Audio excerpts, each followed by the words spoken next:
반갑습니다. 제 17강 장기 투자의 명확한 정의입니다. 제가 다른 유튜버들 영상을 볼 시간이 없어가지고 어떻게 얘기가 되는지는 모르겠지만 예전하고 크게 달라진 건 없을 거라고 생각을 합니다. 누구는 장기 투자가 안 된다라고 하면서 안 되는 예시만 보여주고 또 누구는 장기 투자가 된다라고 하면서 되는 예시만 보여주고 예전에도 그랬습니다. 유튜브 전에 뭐 게시판이라든지 이런 거에서도 항상 그랬기 때문에 지금도 큰 차이는 없을 거라고 봅니다. 근데 하나같이 글쎄 제가 잘 모르겠습니다. 이게 인기가 없는 내용이라서 그런 것인지 아니면 그냥 생각을 더 하고 싶지 않아서 그런 것인지 아니면 그냥 자기 생각에 갇혀서 더 이상 다른 쪽으로 확장을 하려는 생각이 없어서 그런 것인지는 모르겠는데 아직도 이 장기 투자에 대해서 명확한 정의를 내리는 사람이 없습니다. 그래서 이거에 대한 명확한 정의를 내리고 확실하게 구분을 하면 당연히 이야기가 다 정리가 됩니다. 뭐 장기 투자 안 되는 예시 든 사람들 이건 장기 투자에 포함이 안 되는 거고 장기 투자 되는 예시를 든 사람들도 장기 투자 성격에 벗어나는 부분들이 있습니다. 그러니까 뭔가 정의를 확실하게 내려야 이 논쟁이 안 되는데 정의를 안 내리다 보면 그 용어 자체로 논쟁이 되는 경우가 굉장히 많습니다. 그렇다 보니까 불필요한 소모적인 논쟁이 되고 투자에 아무 도움이 안 되는 그런 발전적이지 못한 논쟁거리가 생기는 겁니다.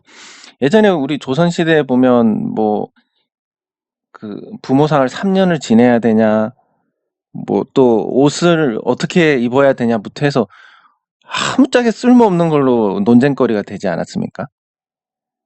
그런 것처럼 어떤 명확한 정의가 없다면 불필요한 논쟁으로 인해서 전체적인 수준이 저하가 되는 이런 상황이 발생을 하게 됩니다. 그래서 이 장기 투자에 대해서 논하기 전에 명확한 정의를 내리고 그러면 한국식 장기 투자는 어떻게 해야 되는지에 대해서 이 다음 시간에 다루는 걸로 하겠습니다. 네, 그러면 이 장기 투자란 무엇이냐? 이 장기 보유하고 장기 투자를 일단 구분을 해야 됩니다. 그러니까 보통 장기 투자가 안 된다라고 하는 사람들의 예시가 이 장기 보유입니다.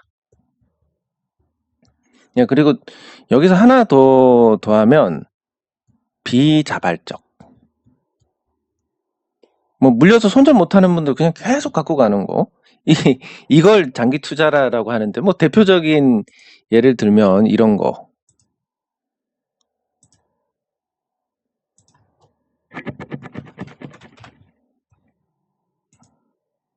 삼성중공업.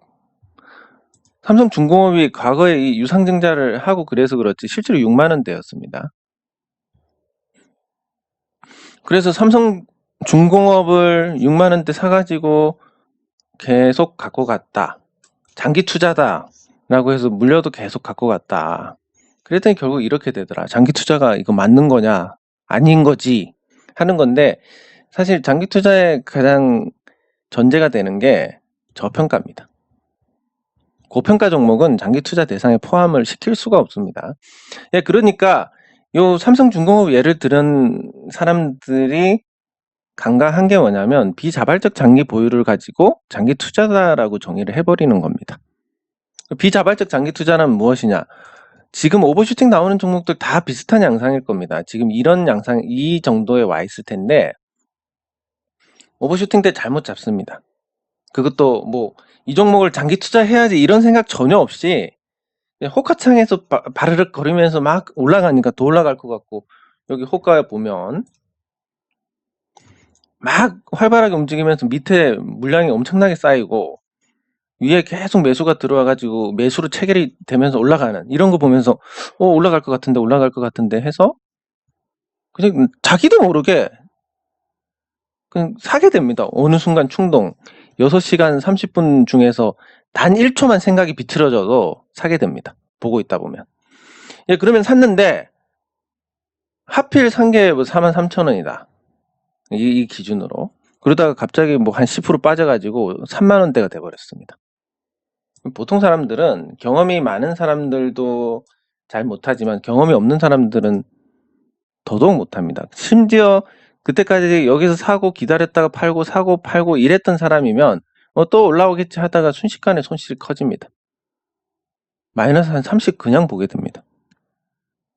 손절 못합니다.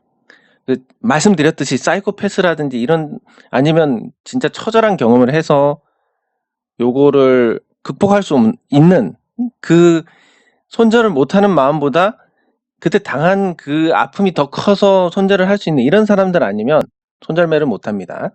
못하다 보면 마이너스 30 얻어맞는데 이때부터는 대책이 안 씁니다. 근데 반등을 합니다.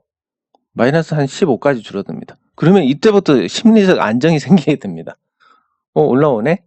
그러다 다시 해서 마이너스 50 정도가 되면 이때부터는 이제 정신이 이상해지기 시작합니다. 그때 생각하는 게 뭐냐면, 이때 물타기를 했으면 내가 원금을 찾았을 텐데, 이런 생각을 하면서 보내다가 올라가는 물타기를 해서 이런 구간을 경험한다 하더라도 원금을 못 찾습니다. 그러다 보면 이렇게까지 해서 계속 보유하다 보면 그냥 없는 셈 치고 자식한테 물려줘야지, 이렇게 발전하는 게 비자발적 장기 보유다. 네, 그리고 장기 투자는 전략적으로 앞으로 이 종목이 계속 성장을 할 것이고, 근데 지금 저평가 상태고, 거기다가 재무적으로 안정이 되어 있고, 사실 이런 종목 몇 개 안 됩니다. 그리고 그런 종목을 찾는다 해도 그 종목이 몇 년 후에 올라가거나 이렇기 때문에 과정을 이겨내기 힘듭니다. 예, 그래서 주식 투자 해보신 분들은 아시겠지만, 안 한 분들은 주식 투자로 버는 수익 불로소득이라고 생각하시겠지만, 해보신 분들은 이거 불로소득이 아니라 사실상의 정신력과 그리고 인내심과 그리고 그 어떤 관심을 바꾸는, 사실상 뭐 노동하고 별 차이가 없는 수익입니다. 이렇게 장기 투자를 해서 나중에 시장 관심을 받아가지고 오버슈팅이 나올 때 이때 파는 거, 이게 장기 투자. 두 개가 엄연히 다릅니다. 그리고 장기 투자의 전제 조건이 있는데 이 부분을 충족하지 않으면 장기 투자로 인정을 할 수가 없는 거고, 한국 시장에서 이런 장기 투자가 안 되는 이유라든지, 그러면 한국 시장 특성을 반영한 어떤 비중 조절을 통해서 해 나가야 되는 부분들, 이걸 다루면서 우리가 이번 시간에 장기 투자에 대한 명확한 정의를 가져서, 적어도 내가 하는 게 장기 투자다, 내가 하는 게 비자발적 장기 보유구나, 이런 정도는 아셔야 된다는 겁니다. 그러면 장기 보유와 장기 투자의 차이 단 하나로 보여주는 두산중공업 차트입니다. 이 장기 투자와 장기 보유의 사이라는 것은 결국 이걸 기점으로 나눠가지고, 여기서 샀으면 장기 투자인 거고, 저평가이고, 당시에 중국이 경제 성장을 하면서 경제 성장을 먼저 하다 보니까 중장비에 대한 수요가 부족해가지고 특수가 왔었습니다, 이 당시에. 그래서 두산중공업이 아주 고성장을 하고 또 이익을 많이 내던 시기였고, 그래서 경기 침체로 2013년에 저평가 상태였다가 아주 고평가 상태가 되는 이 과정을 밟았습니다. 네, 그리고 장기 보유라는 것은 여기서 물리기 시작해가지고 뭐 언젠가 올라오겠지 하면서 기다렸던 게 장기 보유고, 현재 상황은 이때 샀으면 지금 마이너스, 뭐 올라온 거지만 마이너스 90%. 요 코로나 때 하락 시점에는 마이너스 98%까지 되는 그런 상황입니다. 그러면 이 장기 보유와 장기 투자의 차이는 명확하게 드러났습니다. 저평가 때 사서 시장 관심 받을 때 파는 게 장기 투자고, 그렇지만 이게 차트로 보면 짧은 것 같지만 무려 5년입니다. 5년 투자해가지고 뭐 한 4, 5천 되던 게 30배 올랐습니다. 이런 게 장기 투자인 거고, 여기서 2년이 됐습니다. 12년 동안 마이너스 90% 하는 게 장기 투자다. 이게 말이 됩니까? 이건 장기 투자가 아니라 물려서 어쩔 수 없는 거고, 제가 항상 말씀드리지만 시세에서 머리를 보고 나면 웬만한 사람들은 매도하기가 굉장히 어렵습니다. 왜냐면 얼마 전에 TV에 이제 재현 전문 배우가 나와가지고 1200% 수익이 났다, 이렇게 얘기를 하면서 여기서 특징이 뭐냐면, 이 수익은 최고가를 찍었을 때 1200%를 찍었다라는 겁니다. 지금이 아니라. 그러니까 사람들 인식이 이렇게 되는 겁니다. 이거를 최고가 기준으로 자기 돈이라고 생각을 해버리기 때문에 두산중공업 같은 경우도 당시에 17만 원 정도 됐었는데 이게 환산이 돼서 이런 거고, 그 당시 주가 구경했다가 한 10만 원, 11만 원 됐다. 못 팝니다. 내가 17만 원에도 못 팔았는데 이걸 어떻게 팔아? 그러다가 만 원이 되는 겁니다. 그래서 이 장기 보유와 장기 투자의 차이를 명확하게 해야 된다. 그거를 뭐 용어 같은 걸로 하는 게 아니라 이 두산중공업 요 짤 하나로 표현이 가능하다. 여기서 사면 장기 투자고 여기서 사면 비자발적 장기 보유가 된다. 네, 그러면 장기 투자의 전제 조건이 무엇이냐? 이거를 충족해야 장기 투자라고 할 수 있습니다.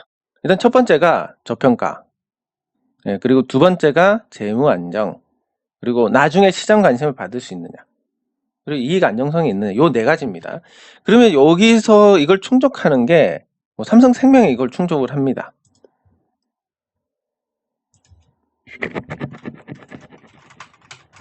네, 삼성생명을 보면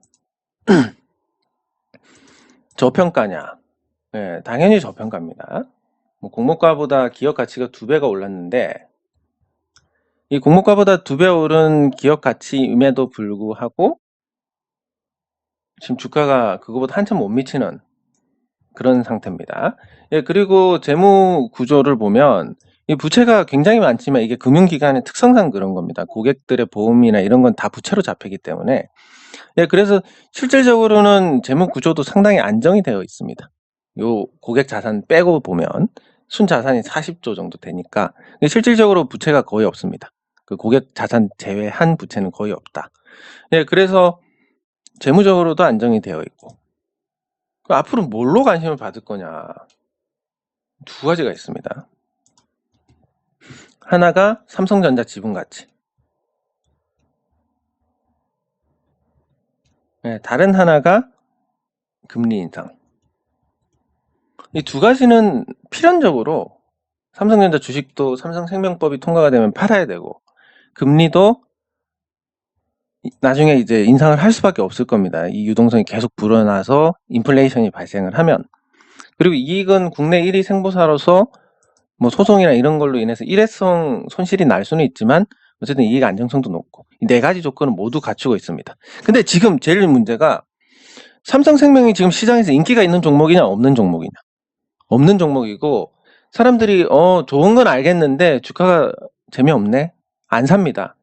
그러니까 대부분 사람들은 만약에 삼성생명이 여기서 폭발해가지고 뭐 11만 원 넘어가는 이런 시점에서 이제 관심을 가지지. 현대차도 보면 기아차도 보면 최근에 급등하니까 관심이 많이 집중이 되는 것처럼 그렇게 되는 거지. 지금 당장 안 움직이는 종목에 대해서는 관심도가 떨어집니다.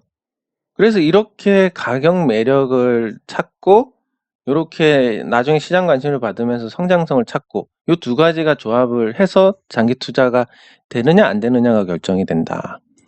예, 이렇게 볼 수 있는 겁니다. 이 조건이 안 되는 상황, 예를 들어서 지금 LG화학, 뭐 LG화학 보시면 LG화학 지금 사서 장기 투자한다라고 하면 되겠습니까 그게? LG화학의 지금 시가총액이 거의 70조에 육박을 했는데 자산 가치가 19조 대충. 그러면 이제 거의 뭐 4배 육박을 하고 있습니다. 그 자산 가치보다 적은 상태에서 투자를 하는 건데 물론 이때는 장기 투자가 성립을 하는 거지만 이때는 지금은 이제 저평가 안 되니까 여기서부터 일단 어긋나는 겁니다. 그래서 LG화학을 장기 투자한다. 뭐 당연히 장기 투자가 아닙니다. 이거는 주권 충족하지 않으니까. 이렇게 보시면 되고 한국 시장에서 장기 투자가 안 되는 이유는 여러 가지가 있습니다. 미국 같은 예를 들면 아마존이 미국의 온라인 시장을 선점했습니다. 그러면 미국은 뭐 특허도 잘 보호가 되고 또 뭐 잘 된다고 해서 따라하는 기업들이 우죽순 생기는 분위기도 아니고 그런 걸 또 금기시하는 사회 분위기도 있고 이러다 보니까 시장을 선점하면 장기적으로 그 거대한 미국 시장을 다 먹는다고 보고 주가가 미리 반영을 합니다. 그래서 아마존 주가가 높은 상태입니다. 이게 되는데 그러다 보면 미래에 가능성이 있는 종목들은 장기 투자를 해서 반응이 올 때까지 기다릴 수 있다. 이 미국에서는 통하는 법이고 그런 기업들이 보통 또 그런 기업들밖에 없기 때문에 그래서 대형 우량주들 그냥 돈 생길 때마다 사서 계속 그렇게 모아가면 장기 투자 효과를 보는 겁니다. 미국 시장은. 그러니까 미국에서 투자를 배웠거나 미국에서 투자 조금 한 분들은 한국 와서 한국 상황을 잘 모르고 무조건 그냥 주식 사라고 하는 겁니다. 집 팔아서 주식 사라, 차 팔아서 주식 사라. 물론 저는 차 팔아서 주식 사는 건 찬성입니다. 왜냐하면 차는 어쨌든 타고 다니는 그런 효용은 좋지만 자산으로 본다면 자동차는 이렇게 감가상각이 되는 거고, 근데 주식은 사서 올라가고 만약에 반토막 난다 해도 차 산 거랑 똑같으니까 차를 팔아서 주식을 사는 건 찬성인데, 집은 또 그게 아니니까 통화가치 하락을 반영을 하는 거니까. 예, 그래서 한국 시장에서 장기 투자가 안 되는 이유를 보면 환율 안정성이 떨어진다. 미국은 기축통화니까 미국 기업들은 적어도 뭐 환차익이니 환차손이니 이런 걸 걱정을 할 필요가 없습니다. 자국 통화가 기축통화니까. 그리고 유럽이나 일본 같은 기업들도 그 엔화라든지 유로화가 준 기축통화입니다. 뭐 영국 파운드도 그렇고 이런 데는 그나마 통화 정책에서 변동성을 줄일 수가 있습니다. 그리고 어느 정도 통용이 되는 화폐다 보니까 거기에 따른 어떤 구매도 발생을 하게 됩니다. 예를 들면 특정 국가가 엔화를 많이 갖고 있다. 그러면 아무래도 일본 제품을 많이 사게 되는 것이고, 특정 국가가 유로화를 많이 갖고 있다. 그럼 유럽 기업들에 대한 어떤 구매력이 조금 생기게 됩니다. 그래서 미국 기업들이 좋은 거는 달러가 전 세계적으로 살포가 되어 있으니까 그걸 어쨌든 미국 상품을 사는 쪽으로 쓰게 될 가능성이 높고, 그런 통화에 따른 어떤 이점이 있습니다. 반면에 한국의 원화는 일단 변동성이 크고 안정성이 떨어집니다. 기축통화도 아니다 보니까 거기에 결제 수단으로 등장을 할 수가 없습니다. 그러니까 모든 외국과의 거래를 달러라든지 유로화로 해야 되고, 이게 환율 변동성 때문에 마진이 보통 제조업 같은 경우는 마진이 10%가 안 넘는데 제품 마진이 10%가 안 넘는데 환율이 갑자기 절상이 되는지 이렇게 해가지고 환차손으로 이거보다 더 손실을 본다. 그냥 바보짓 하는 겁니다. 이렇게 되면. 이게 크고, 그리고 또 하나가 그렇다 보니까 이제 외국인 투자자들이 투자를 하는 부분도 굉장히 제한적입니다. 또 하나가 이 협소한 시장이다 보니까 미국 시장만 다 먹어도 엄청나게 큰 기업으로 성장을 할 수 있는데 반해서 한국 시장을 다 먹는다? 물론 작은 기업은 아니겠지만 성장의 한계가 있습니다. 그리고 그렇다 보니까 수출을 할 수밖에 없는 구조인데, 수출을 하면 변수가 굉장히 많습니다. 뭐 통상 마찰이라든지 이런 쪽으로. 거기다가 우리나라에서만 따라하는 게 아니라 중국 기업들까지 우리 거 막 뺏기니까 경쟁이 심해지고 시장이 잠식이 돼서 그나마 큰 시장을 갖고 있으면 여기서 이익 발생으로 이런 대응을 계속 해 나갈 수 있는데, 이익이 제대로 나지 않는 상태에서 우리나라에 경쟁 기업이 생기고 중국 기업이 또 생기고 이런 상황이 됐을 때 장기적으로 이거를 기대를 할 수 있는 부분이 있냐. 뭐 바이오시밀러도 마찬가지인데, 바이오시밀러 셀트리온이 개척해가지고 지금 많이 올라 있는 상태입니다. 근데 지금 삼성바이오로직스 자회사인 삼성바이오 에피스가 뛰어들었고, 인도하고 중국 기업들이 잇따라 뛰어들고 기존 메이저 제약사들도 바이오시밀러를 내놓습니다. 그리고 원약 업체들은 이 상황 보고 약간 떨어뜨려 버립니다. 이렇게 되니까 뭐 예를 들어서 한국 시장이 되게 크다. 거기서 바이오시밀러를 완벽하게 장악을 해가지고 이익을 낸다라고 한다면 모르겠지만 이런 변수들이 너무나 많은 겁니다. 그리고 매매 환경도 뭐 사놓고 잊어버리고 본업에 치중을 하고 이러면 괜찮은데, 뭐 HTS나 MTS를 통해서 충동적으로 매매할 수 있는 환경이 너무나 잘 돼 있습니다. 예, 그러다 보니까 난 장기 투자 해야지 하는데 조금 올랐네 하고 팔아버리는 이런 투자 성격 망각을 하는 일이 발생을 할 수 있다. 그래서 실제로 이런 생각도 많이 하시지 않습니까? 많이 오른 종목들 보면 내가 저거 얼마에 거래했었는데, 저거 옛날에 갖고 있었는데, 예, 이런 거 매매 환경이 너무 좋다라는 부분.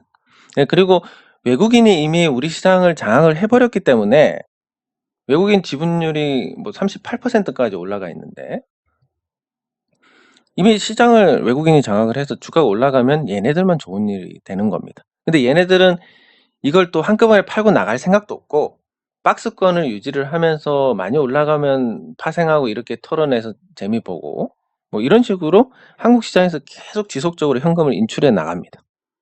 네, 그러다 보니까 이 박스권 매매 틀 안에서 파생 시장을 교란을 하고, 그게 이제 변동성이 확대가 되면서 다시 대응을 할 수밖에 없는 환경을 만드는. 예, 그렇다 보니까 한국 시장에서 장기 투자가 안 된다. 그러면 한국 시장에서 단타로 해야 되냐? 단타는 더 안 됩니다. 장기 투자는 뭐 안 된다는 정도지, 단타는 필연적으로 망합니다. 아까 제가 기회가 있을 때마다 말씀드리지만, 아까가 아니고, 단타로 본전하려면 55% 수익이 나야 됩니다. 이것도 거래세가 내렸기 때문에 이 정도고, 55% 수익이 나야 되고, 그리고 단타 매매를 하려면 생업을 포기해야 됩니다. 자, 그럼 여러분들 예를 들어서 투자금이 1억이다. 그리고 1년에 어쨌든 5,500만 원을 벌어야 되고, 생업 포기하는데 한 4,500만 원 벌어야 되니까 1년에 100% 수익이 나야 된다. 그게 가능한 일이냐라고 봤을 때, 뭐 아주 뭐 로또 복권 확률처럼 소수는 가능할 수 있겠지만, 대부분의 평범한 투자자들은 여기에 해당이 안 된다. 꿈 깨는 게 좋다라고 말씀을 드릴 수가 있고, 뭐 단타로 한두 번 먹으면 사람은 그냥 미쳐버립니다. 정말로. 한두 번 먹으면 자기가 진짜 잘해서 그런 것 같고, 자기가 찍은 종목 올라갔다. 아, 내가 시장 제대로 볼 줄 아네. 뭐 이제 투자 경력 오래되신 분들은 당연히 그거 그냥 코드숨 치고 넘길 내용이지만, 투자 시작한 지 얼마 안 된 분들은 그런 거 한번 겪으면 진짜 눈 돌아갑니다. 눈 돌아가는데 주변에서 이거 말해서 들을 수 있는 수준이 아닙니다. 그 눈 돌아가는 게. 야, 그거 어쩌다 맞은 거야. 기분 굉장히 나빠합니다. 어쩌다 맞은 게 아니라 내가 실력으로 찾은 거다고. 그리고 수익률 같은 거 얘기할 때도 뭐 자기가 단기간에 한 20% 수익 났다. 그냥 주식 최고수인 겁니다.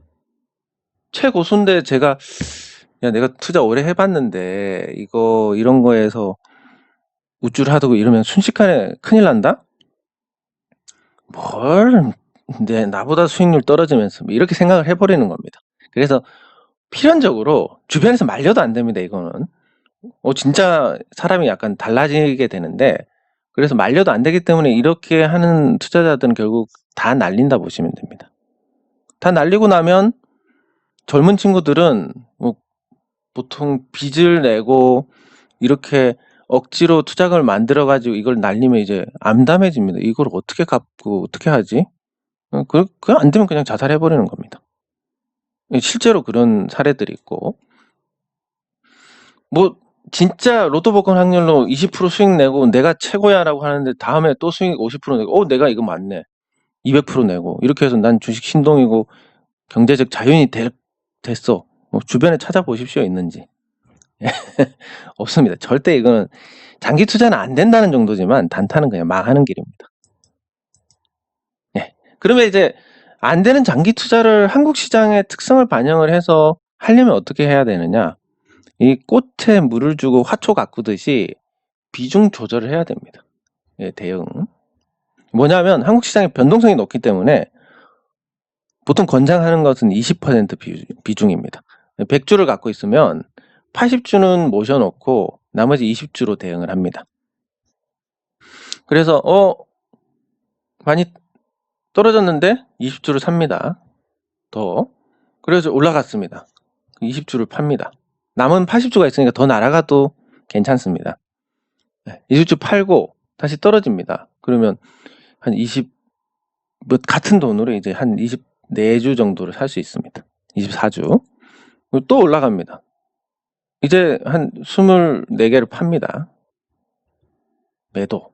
만약에 더 올라가면 이 80을 기준으로 다시 16개, 20% 정도를 다시 매매를 하시면 됩니다. 그러다 보면 시세 절정에 가면 주식이 얼마 안 남아있긴 하지만 평균적으로 이 큰 시세 중간 정도의 매도를 하는 걸로. 그러니까 굉장히 수익률이 좋아집니다. 그리고 떨어지면 다시 사면 한 30주 이상이 됩니다. 이렇게 또 올라가면 팔았다가 내려오면 또 샀다가 하면 40주가 되고 50주가 되고 이렇게 같은 돈으로 주식 수량이 늘어납니다. 그러면 결국 이 종목이 크게 가는 종목이다라고 한다면 이렇게 하다가 이렇게 갔다. 그러면 그냥 갖고 있는 건라고 하면 심리적인 압박이나 여기서 대응할까 여기서 대응할까 이런 후회 같은 게 쌓여가지고 정작 오르기 전에 파는 이런 부분도 예방할 수 있고, 그리고 100주로 시작했는데 실제로 요 갈 때가 되면 주식을 한 150주 이상 갖고 있게 됩니다. 추가 자금 불입 없이. 그러면 이것만 갖고도 50% 수익에다가 올라갈 때 이것도 같이 수익률에 포함이 되기 때문에 훨씬 더 대응을 안 한 것보다 훨씬 더 많은 수익을 올릴 수가 있습니다. 그래서 제가 권장하는 게 항상 20% 정도는 비중 조절을 하시라. 장기 투자라고 해도. 그리고 계좌를 나눠가지고 80주는 여기 넣어놓고 20주는 대응을 하는 그런 계좌로 하고, 그리고 올라가서 팔고 이거 더 올라가면 이걸 다시 사는 게 아니라 여기서 다시 꺼내가지고 16주를 꺼내서 또 대응을 하고 팔고 이렇게 하시면 되는 겁니다. 요거에 대해서는 다음 시간에 조금 더 명확하게 보여드리겠습니다. 네, 그래서 이렇게 조건을 가지고 장기 투자에 적합한 종목들을 하는데 조건식이 굉장히 복잡하고 많은 종목들이 안 나옵니다. 그리고 이미 올라간 종목들이 많기 때문에 매력이 그렇게 많지 않은 종목들이 남아 있습니다. HDC라든지 동원개발, 평화전공, 포스코 인터내셔널, 대한제강, HDC, 현대산업개발 이런 정도가 나오고, 저평가이면서 재무구조가 양호하고 그리고 기술적으로 상승인 상태, 거래대금도 어느 정도 있고 이 조건을 맞추니까 불과 6개밖에 안 나오더라. 근데 이 6개 이름만 딱 봐도 별로 사기 싫은데 이런 느낌이 팍 옵니다. 예, 그런 겁니다. 예, 그래가지고 요 예시들을 보면, 아이고 이거 안 고쳤구나. 예, 종목 예시를 보면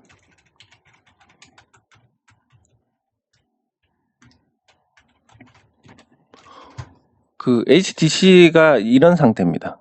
옛날보다 많이 내렸네. 여기서 뭐 이렇게 해가지고 완전 바닥이네. 뭐 가격은 좋은데 이게 언제 올라갈지 알아서 사느냐. 한참 걸릴 것 같다는 생각이 있습니다. 그래서 장기 투자하면 진짜 10년을 보고 해야 된다는 게 이런 말이구나. 뭐 이런 거.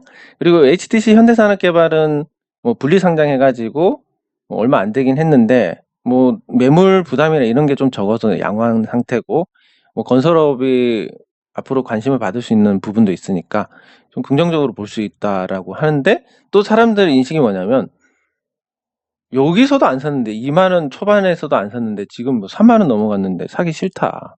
발바닥을 봤기 때문에 이렇게 되는 겁니다. 이래서 이거 장기 투자 그래 뭐 나쁘진 않을 것 같은데 뭐 조금 떨어지면 살까? 떨어지면 산다 하면 한 5년 넘게 걸립니다. 이런 식으로. 예, 그런 애로 사항이 있습니다.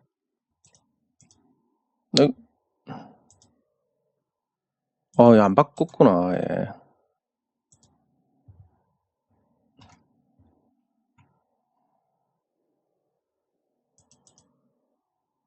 예. 제 기억이 조금 이상한 것 같은데, 제가 꿈에서 바꿨나? 저 이거 다 한 것 같은데? 안 바뀌어 있습니다. 네, 잠깐만.